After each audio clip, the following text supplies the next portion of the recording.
Lyca production Subaskaran வழங்கும் Arun Vijay, Amy Jackson, Nimisha நடிப்பில் director Vijay இயக்கத்தில் மிஷன் சாப்டர் 1 திரையரங்கில் வெற்றிகரமாக ஓடிக்கொண்டிருக்கிறது. குடும்பத்தோட போய் பாருங்க. மற்றும் ஒரு அண்மை செய்தியாக பார்க்கிறோம்.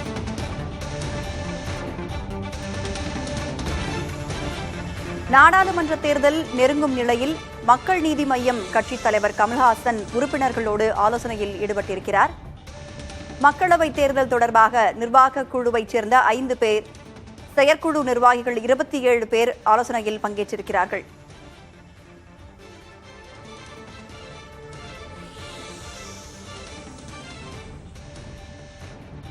அண்மை செய்தியாக பார்க்கிறோம். கமல்ஹாசன் போட்டியிடும் தொகுதியை இறுதி செய்வது தொடர்பாக ஆலோசனையானது நடைபெற்றுக் கொண்டிருக்கிறது. மக்களவைத் தேர்தல் பணிகள், கூட்டணி குறித்து கமல்ஹாசன் ஆலோசனை மேற்கொண்டிருக்கிறார். யாருடன் கூட்டணி, தொகுதி பங்கீடு குறித்தும் இந்த ஆலோசனையில் பேசப்பட வாய்ப்புகள் அதிகமாக இருக்கிறது. மக்களவைத் தேர்தல் தொடர்பாக மக்கள் நீதி மய்யம் ஆலோசனை தற்பொழுது தொடங்கியிருக்கிறது.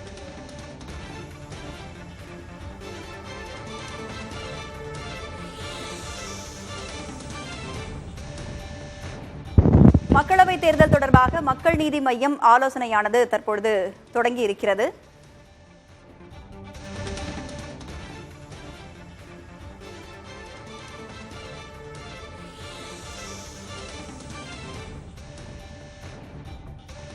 நிர்வாக குழுவைச் சேர்ந்த 5 பேர், செயற்குழு நிர்வாகிகள் 27 பேர் இந்த ஆலோசனையில் பங்கேற்றிருப்பதாக தெரிகிறது. கமல்ஹாசன் போட்டியிடும் தொகுதியை இறுதி செய்வது தொடர்பாக ஆலோசனை நடைபெற்றுக் கொண்டிருக்கிறது. கூடுதல் விவரங்களோடு இணைந்திருக்கிறார் நமது செய்தியாளர் சந்தானம். இந்த ஆலோசனை தொடர்பான விவரங்கள் என்ன?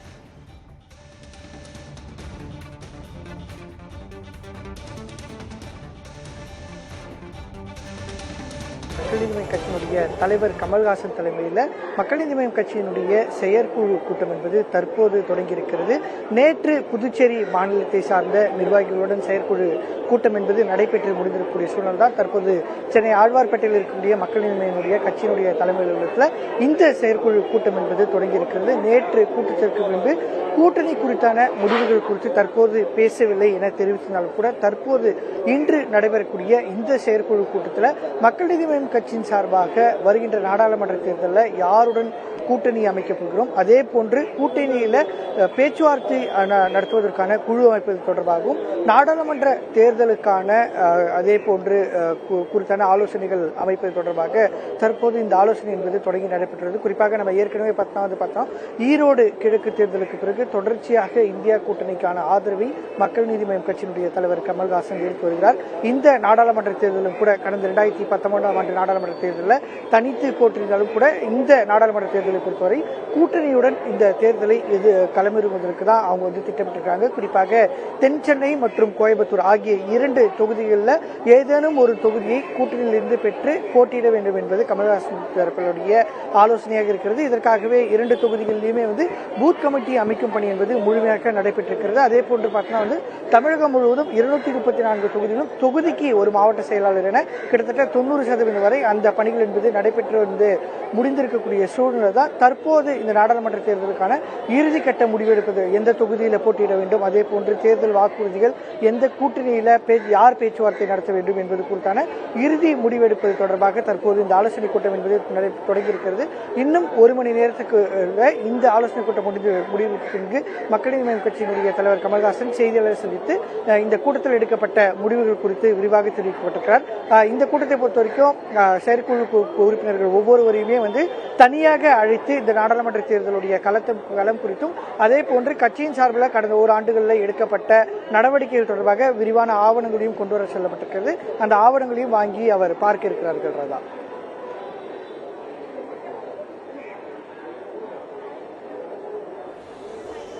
மக்கள் நீதி மய்யம் கட்சித் தலைவர் கமல்ஹாசன் கட்சி உறுப்பினர்களோடு ஆலோசனையில் ஈடுபட்டு கொண்டிருக்கிறார். கூடுதல் விவரங்களை வழங்கியமைக்கு நன்றி சந்தானம்.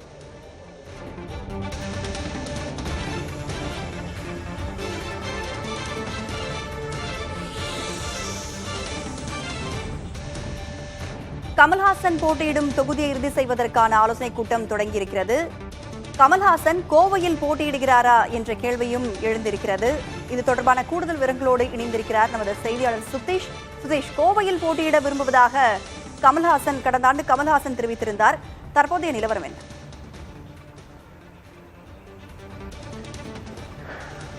ராதா, கடந்த ஆண்டு செப்டம்பர் மாதம் 22ஆம் தேதி கோவையில் ஒரு ஆலோசனை கூட்டம் நடைபெற்றது. அதில் மாநிலம் முழுவதிலும் இருந்து நிர்வாகிகள் பங்கேற்றிருந்தார்கள். அப்போது அதில் கமல்ஹாசன் பேசினார்.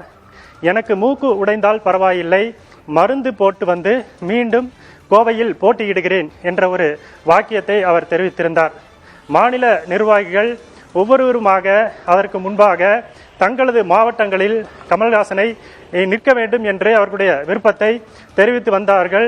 அந்த மிகுந்த ஆரவாரத்திற்கு இடையில் கமல்ஹாசன் இது மாதிரியான ஒரு வார்த்தையை அவர் தன்னுடைய விருப்பத்தை அவர் தெரிவித்திருந்தார்.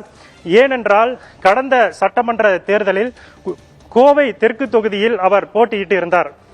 எதிர்காலத்தில் பாஜக சார்பில் அதிமுக கூட்டணியில் பாஜக தேசிய மகளிரின் தலைவர் வானதி சீனிவாசன் அப்போது போட்டியிருந்தார். இருவருக்கும், கமலஹாசனுக்கும் வானதி சீனிவாசனுக்கும் கடுமையான போட்டி நிலவி இருந்தது. ஒரு 1439 வாக்கு வித்தியாசத்திலேயே கமலஹாசன் அந்த வெற்றி வாய்ப்பை இழந்திருந்தார். தேர்தல் நேரத்தில், அது வாக்கு சேகரிப்பு நேரத்தில் மிகுந்த ஒரு வரவேற்பு மக்கள் மத்தியில், கோவை தெற்கு தொகுதி மக்கள் மத்தியில் கமல்ஹாசனுக்கு இருந்ததை களத்தில் பார்க்க முடிந்தது.